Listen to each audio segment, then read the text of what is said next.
We're going to do the classic traditional veloute sauce today, and we're going to start off with a little bit of onion. We have yellow Spanish onion diced up here that we're going to add to this pot over here. So we're going to make our way over to the stove. We're going to add some onion to this butter, turn up our heat a little bit, and we're going to saute this onion to build the base of the sauce. Now, veloute can be fish-based, chicken-based, or veal. You won't see beef. Beef is what we do for another mother sauce that we call an espagnole or brown sauce. That's also adding tomato and mirepoix or carrot or celery, whatever your heart desires. We're just going to do onion for this one because this sauce is going to be more of a white sauce. This is veloute. We're going to saute these onions down and season the onions a little bit too so they release some moisture. And this is definitely a roux thickened sauce. So we went heavy on the butter because we're going to just add the flour for our roux straight in with the onions and create the roux right in the sauce. This is going to save a step. You can make a roux separately, which is very easy to do. It's equal parts fat and flour. And you cook it to the desired color for the desired consistency of the sauce. If you want a whiter sauce, in this case like a veloute, you're going to add the flour and barely cook it and then add your stock. So we're cooking the onions down until they're nice and translucent and tender. We're then going to add our flour and start building our roux, which is the base for our veloute. You can also add things like white wine at this point. I would omit it for the home cooks. You don't have to get super flashy and fancy. But it is fun to add a little bit of acid to this sauce so it's not too heavy and overpowering. So what we're going to do near the end today is add a little bit of lemon. See, our onions are starting to cook down. Watch your heat. Starting to get a little bit too high. Turn it down a little bit. Remember, we don't want any color. We don't want to burn. Okay, so our onions are cooking down nice right now. We're going to go ahead and grab some all-purpose flour and add the all-purpose flour to the veloute base.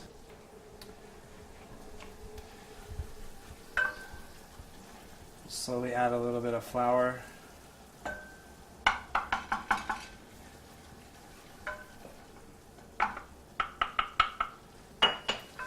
Constantly stirring. Now that you've added the flour, you want to be careful because flour is so finely ground. It's going to cook quickly. You want to make sure that you're not burning your roux as you build it. As you can see, it's starting to thicken up nicely, which is exactly what we want. The next phase is to add either a fish stock or veal stock or chicken stock. Today we have chicken stock. You can always reserve chicken bones if you have chicken around the house, or even pieces of chicken, and cook them in water to yield your own broth. In this case, we went ahead and just picked some up at the store. It's the easiest way to go for the most consistent product. Make sure to keep watching. As you can see, the flour does want to stick, so you have to constantly be mindful of stirring your sauce. We'll add a little bit more salt. And now that we have this nice thick roux with all this lovely onion, we're going to go ahead and add the chicken stock.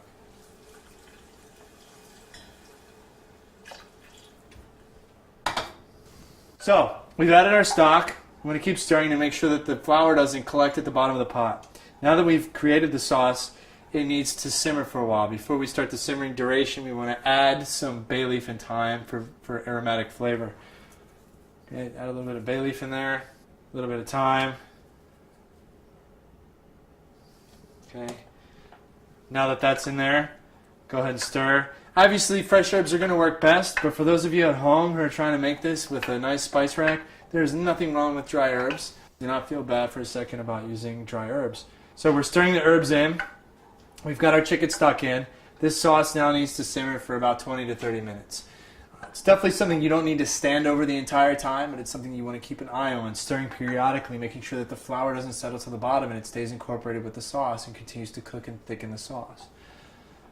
Okay, so our veloute has been simmering. We've been checking on it periodically to make sure it doesn't burn or scorch. It's time to see if it's finished and ready for us to serve. We're taking a look at it. It's nice viscosity, nice thickness. We keep talking about things like nappe when it comes to sauces. Does it have that right consistency where it's going to coat?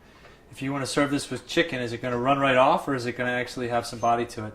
Always the best way to do it is the back of a spoon nappe. They taught us this in culinary school. Run your finger, still holding. Tastes delicious. Tastes like chicken veloute. So now that the sauce is ready, let's bring it back over and do some final seasoning. When working with the veloute, I like to put a little bit of acid in there. You can do a white wine, or you can do, in this case, we're going to do lemon. The white wine I would probably put in during the process of building the roux. I want to leave the wine out because not everybody likes alcohol in their food. I'm going to keep it simple and bright and acidic with lemon. You cut the lemon down. I like to remove the end, and it helps with the juicing so you get better yield.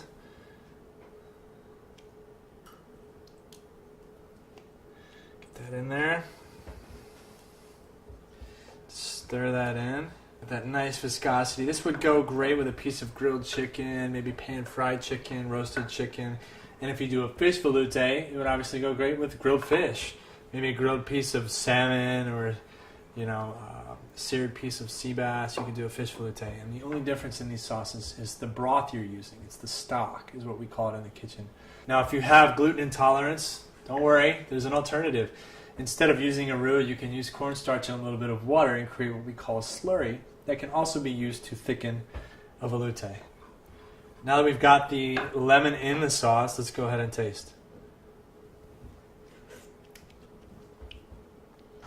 Delicious, well balanced. Tastes like chicken, tastes like lemon, tastes like a sauce with a nice herbal aspect to it. We have the thyme, we have the bay leaf. We started with building our roux with our onions. We added our stock, we let it cook, we stirred it, we added our acid component to balance the sauce.